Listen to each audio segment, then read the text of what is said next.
In this work example, we have two bodies connected by a cable. The tension in the cable is due to the weight of the overhanging block M. And this same tension also tugs at the 20 kilogram block and is resisted by the friction underneath the block.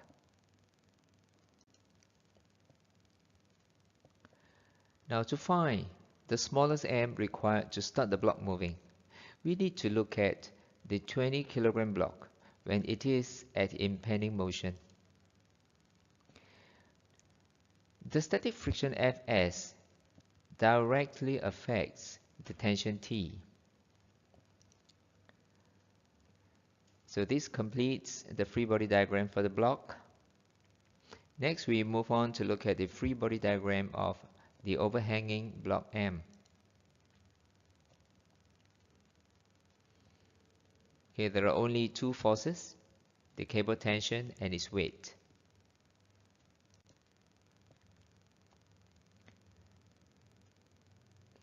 Now we are looking at the impending motion of the 20 kg block, so only the static coefficient μs is applicable.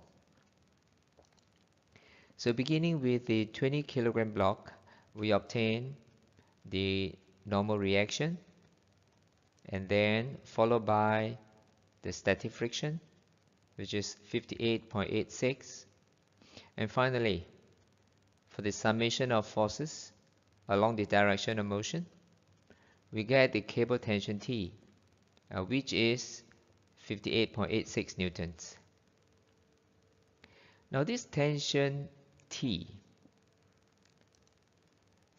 is going to be equal to the weight of the overhanging block mg.